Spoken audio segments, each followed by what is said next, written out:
18ویں ترمیم کے بعد پروونشل فائنینس کمیشن ایوارڈ نہ ہونے کے نتیجے میں پچھلے 18 سال سے جس کرب سے جن حالات سے گزر رہا ہے یہ ہم سب کے سامنے ہے، اور سامنے اس لیے ہے کہ سامنے BRT ریڈ لائن بھی گزر رہی ہے تو ہم سب کے سامنے ہی ہے۔ تو میں یہاں اس بات کا تذکرہ کروں گا کہ دیکھیں بااختیار بلدیاتی حکومت کا قیام یہ اس وقت ایک ایسا کام ہے کہ جس کے نتیجے میں اس شہر کو اگر چینج کیا جا سکتا ہے تو بااختیار بلدیاتی حکومتوں کے نظام کے ذریعے کیا جا سکتا ہے۔ ایسا لنگڑا لوڑا نظام کہ جس کے ذریعے اختیارات پر بھی حکومتیں قابض ہوں، حکمران قابض ہوں، وسائل پر بھی قابض ہوں، 18ویں ترمیم کے بعد PFC کرنے کے لیے بھی تیار نہ ہوں اور شہر کے وسائل پر بھی قابض ہوں، چاہے وہ کچرا اٹھانے کا معاملہ ہو، چاہے گٹر کے ڈھکن لگانے کا معاملہ ہو، ساری ریسپانسبلٹی اگر صوبائی حکومت نے لے لی ہو تو پھر بلدیاتی ادارے کیا کریں گے؟ کس طرح اپنے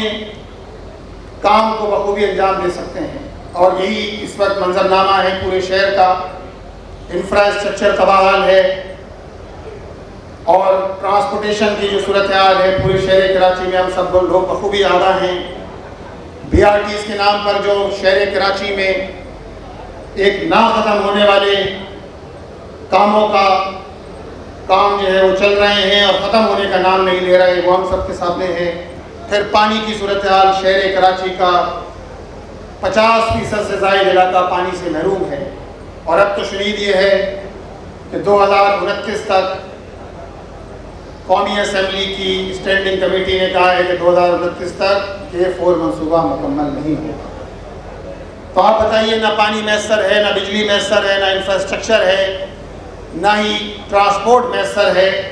اور ان پورے حالات سے اس وقت اگر ہمارا شہر گزر رہا ہے تو ان میں اس حالات میں تو ہماری ذمہ داری بڑھ جاتی ہے کہ ہم شہر کراچی کے حق کے لیے، شہر کراچی کے رہنے والے لوگوں کو ان کا جائز حق دلوانے کے لیے جماعت اسلامی جو جدوجہد کر رہی ہے، حق دو کراچی تحریک لے کے کھڑی ہے، ہر موضوع پہ الحمدللہ ہم بات بھی کرتے ہیں، اور جو ہمارا اختیار ہے، جتنا بھی اختیار ہے، اس اختیار کو استعمال کر کے لوگوں کو ریلیف دینے کے لیے کوشاں ہے۔ اور اس کا اندازہ آپ اس بات سے لگا سکتے ہیں کہ پچھلے 3 سال ہونے کو آئے ہیں جو بلدیاتی نظام، جس طرح کا ٹوٹا پھوٹا نظام یہ چل رہا ہے، اس کے اندر جماعت اسلامی کے پاس 9 ٹاؤن ہیں۔ آپ یہ سوال کر سکتے ہیں کہ ایسے حالات میں جماعت اسلامی کیا کر رہی ہے؟ تو میں آپ کو بتاتا چلوں کہ جماعت اسلامی الحمدللہ ہم نے پہلے دن اس بات کا وعدہ کیا تھا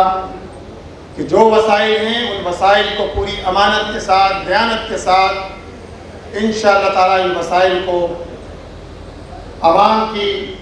بھلائی کے لیے، عوام کی خدمت کے لیے پوری امانت اور دیانت کے ساتھ استعمال کریں، اور جو اختیار ہمارے پاس ہے، جتنا اختیار ہمارے پاس ہے، انشاءاللہ تعالیٰ اس کے نتیجے کے اندر عوام کو ریلیف دیں گے۔ تو یہ کام الحمدللہ جماعت اسلامی کے 9 ٹاؤن، اور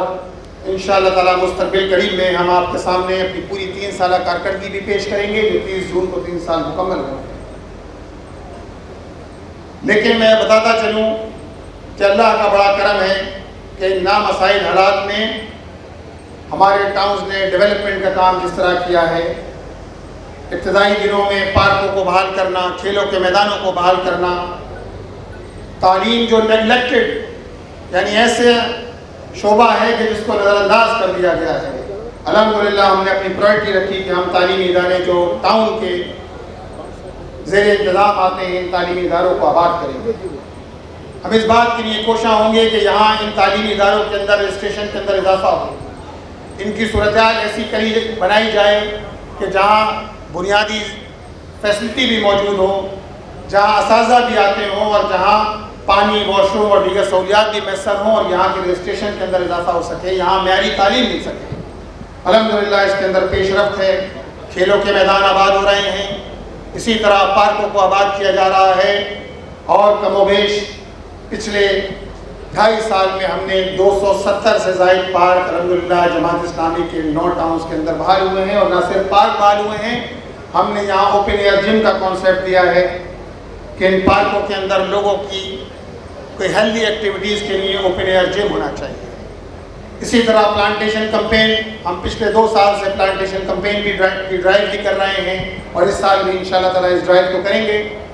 ساتھ ہی ساتھ ہم نے اس کے ساتھ ساتھ روڈ سائڈ جنگل کا ایک کانسیپٹ دیا ہے کہ جہاں ہم بڑی تعداد میں درخت لگائیں جس کے نتیجے کے اندر ماحولیات میں چینج پیدا ہو، کیونکہ اس وقت شہر کراچی کنکریٹ کا جنگل بن گیا ہے. تو چاہے پارکوں کی ڈیولپمنٹ ہو، پارکوں کو بحال کرنا ہو، پلانٹیشن کمپین چلانا ہو، کھیلوں کے میدانوں کو آباد کرنا ہو، یا پھر گلیوں اور محلوں کے اندر پیور بلاک لگانا ہو، سڑکوں کی تعمیرات ہو، یہ سارے کام ہم ساتھ ساتھ بیک وقت انجام دے رہے ہیں. اور اس کے ساتھ ساتھ جس طرح میں نے کہا کہ تعلیم ایک ایسا شعبہ ہے کہ جو ہماری پرائرٹی ہے، اور ہم نے پائلٹ پروجیکٹ کے طور پہ گلبرگ ٹاؤن میں اس سال تعلیم کارڈ کا اجرا کیا، جو اپنی نوعیت کا پورے پاکستان میں کسی بھی بلدیاتی حکومت کا یا حکومت کا بھی ہم کہہ سکتے ہیں پہلا ہمارا یہ پروگرام تھا کہ جس میں ہم نے شہر کراچی کے رہنے والے ان بچوں کو کہ جن کو معاشی طور پہ مشکلات کا سامنا ہے، ان کے والدین کو تعلیمی مشکلات کا سامنا ہے، ہم نے ہر بچے کو اس ٹاؤن کے گلبرگ ٹاؤن کے 5000 بچوں کو ہم نے فی بچہ 10,000 روپے کا ایک کارڈ کا اجرا کیا کہ جس کے ذریعے وہ یونیفارم خرید سکیں، کتابیں خرید سکیں، کاپیاں خرید سکیں. اور انشاءاللہ تعالیٰ جو موجودہ فائنینشیل ایئر ہے جس کا آغاز 1 جولائی سے ہوا ہے، ہم پورے شہر میں اپنے 9 ٹاؤنز میں 50,000 بچوں کو جو شہر کراچی کے رہنے والے بچے ہیں، چاہے وہ سرکاری اسکولوں میں پڑھتے ہوں یا پرائیویٹ اسکولوں میں پڑھتے ہوں، انشاءاللہ تعالیٰ ہم تعلیمی کارڈ کا اجرا اس سال کر رہے ہیں. 50,000 بچوں کو اس شہر کے ہم تعلیم کارڈ دیں گے، کیونکہ اس شہر کے رہنے والوں کا حق ہے. جو شہر پورے ملک کو چلاتا ہو، پورے صوبے کی معیشت کے اندر 95% سے زائد کنٹریبیوٹ کرتا ہو، اس شہر کے رہنے والے لوگوں کا، اس شہر میں رہنے والے بچوں کا حق ہے کہ ان کو تعلیم کے زیور سے آراستہ کیا جائے، انہیں آگے بڑھایا جائے. تو الحمدللہ جماعت اسلامی یہ کام بھی اپنے ٹاؤنز کے تحت اس کو آگے بڑھا رہی ہے. اور یہ بات بھی میں عرض کروں کہ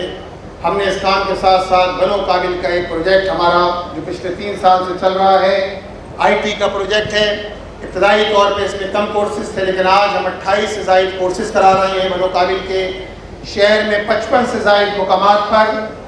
ہمارے یہ سینٹر چل رہے ہیں، اور بلا مبالغہ 5 لاکھ سے زائد لوگ وہ ہیں جو اس پورے بنو قابل کے پروگرام کے اندر رجسٹرڈ ہوئے، اور 1 لاکھ اسٹوڈنٹ وہ ہیں کہ جو الحمدللہ پاس آؤٹ ہو چکے ہیں IT کے کورسز پر.